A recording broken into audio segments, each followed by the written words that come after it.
I want to make sure that you understand what's going on. Of course, we reported yesterday that Iran has flown in several thousand people into Syria. Some of those were then hauled over to Lebanon, and they're planning on storming the borders of Israel and Lebanon. Now, they're saying they're going to do it peacefully. Now, how do you come across someone's borders peacefully? That's like breaking in your house peacefully. How do you do that? Because the border gates will be closed. The guards will be there. And so if they're going to come across and not obey the orders to halt, but try to break through the doors, the gates of the borders, can that really happen peacefully? This is what they're planning on doing for a little bit less than 48 hours from right now. So this is building. It's called the Global March to Jerusalem. I want to just read a little bit of what it has to say. Organizers tried to present Friday's border march as a legitimate, nonviolent response to Israel's occupation. Now, I started off with the question, is Israel being in the area of Judea, Samaria, is that an occupation? Who did they occupy it from? Jordan controlled it from 1949 until 1967. Jordan has officially renounced it. We have no claims over that area. Living in that area are many people who today call themselves Palestinians. They used to simply be Arabs. Now they have said we are Palestinians. So in so saying they're Palestinians, they are making a case for why they should be allowed to be there, even though, even in biblical times, this area was not Palestinian territory. Palestinian territory was further to the south, the area called Gaza, from which Ariel Sharon withdrew in 2005. So there's a lot of complexity here, but the big question is, I want to go over it one more time just to make sure everybody gets it. I'm going to do this fast. So the Ottoman Empire controlled this area for about 400 years prior to World War I. World War I, the British captured this area. As a matter of fact, Lord Allenby actually believed that he was fighting the Battle of Armageddon. If you go to the plain of Megiddo today and the entrance to the city of Megiddo, there's a film there at their visitor center. If you watch it, you'll hear Lord Allenby, you'll hear the commentators say that Lord Allenby actually thought he was fighting the Battle of Armageddon, and he ended up getting the nickname the Lord of Armageddon. There is, to this day, separating Jordan from Israel, the Allenby Bridge. So he thought he was fighting Armageddon. He obviously was not, of course. It wasn't time for Armageddon at the time. Nevertheless, he took back this territory, and it came under British control under what's called the British Mandate back at the end of World War I. It stayed under British administration until 1947. 1947, the British were so tired of the Jews and the Arabs fighting, and the Jews were trying to establish a homeland, and the Arabs were trying to kill the Jews, and the British said, we just want out of here. So the United Nations had only been formed for a couple of years. They went to the UN and said, would you please assume the administration of these territories? The UN consented, and the date was set for the British Mandate to be over, that date being May the 14th of 1948. However, in preparation for this, the United Nations actually held a vote on November the 29th of 1947, and they voted to partition the land into two segments, placing one under the control of the nation of Israel as a Jewish homeland, and the other segment under the control of the Arab entities, creating a Palestinian homeland. Well, the Jews said, that's wonderful. We appreciate it. It's not all of our homeland, but we'll take anything we can get. We have been without a homeland for 2,000 years. So the Jews accepted the homeland as it was partitioned by the United Nations. However, the Arabs said, no, thank you. We're not interested in the homeland. We're interested in wiping Israel off the map. So the British declared their mandate over on May the 14th of 1948, realizing the British were leaving the Jews declared the statehood of the nation of Israel on that same day, May 14, 1948. The Arabs launched a war to try to wipe Israel off the map the very next day. Well, to everybody's astonishment, 600,000 Jews defeated 42 million Arabs.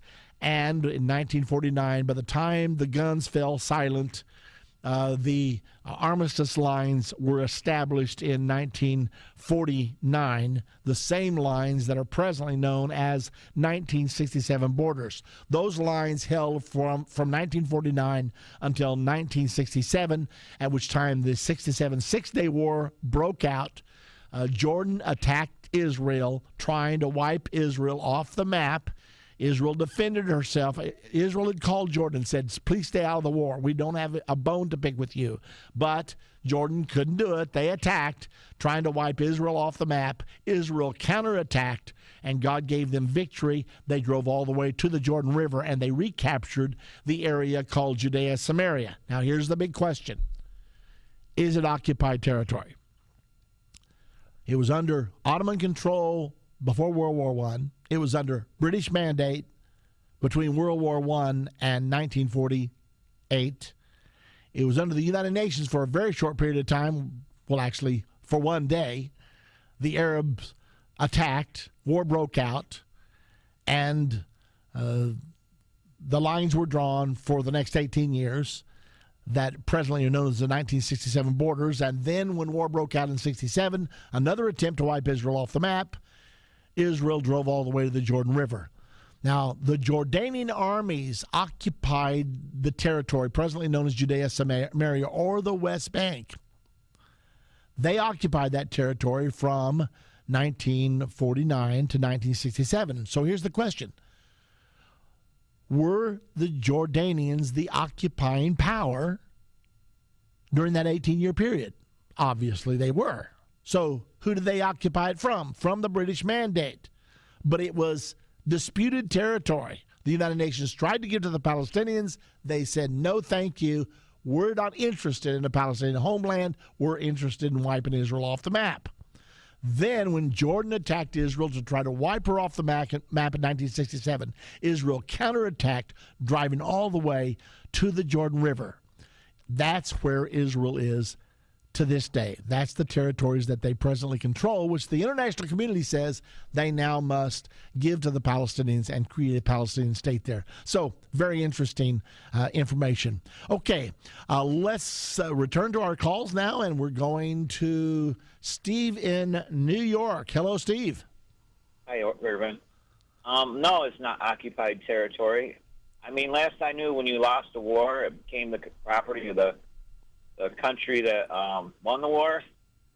And if you look at the facts, if Jordan occupied it for all those years, and they lost the 67 war to Israel, immediately after the war, all the Arabs that were living in what's called Palestine back to the Roman times, all of a sudden, all those Arabs immediately became Palestinians, and they weren't allowed back into Jordan. So, if you give the land back to the Palestinians, you're basically saying Jordan didn't lose the war, because all of a sudden, land's reverting back to Jordan under the title of a Palestinian state. Steve, let me talk to you about one thing.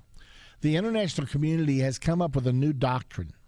And that doctrine is that no territory may be gained or lost by war. That if someone attacks and takes territory, that as soon as there's an armistice declared and the international community gets involved, that territory must be given back. They actually have made it an act of war, a crime of a war crime, if you take territory, force populations out, and take that territory for your own. They've done that thinking that if there's nothing to gain by war, then there's no reason to have a war.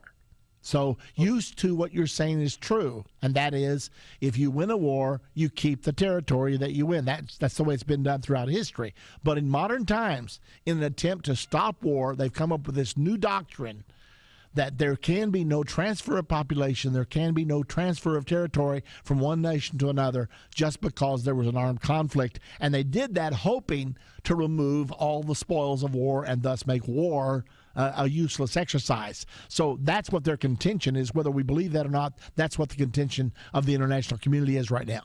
Well, and how do they split up Bosnia, Herzegovina, and Yugoslavia and all that, and Libya and Syria next, and whatever?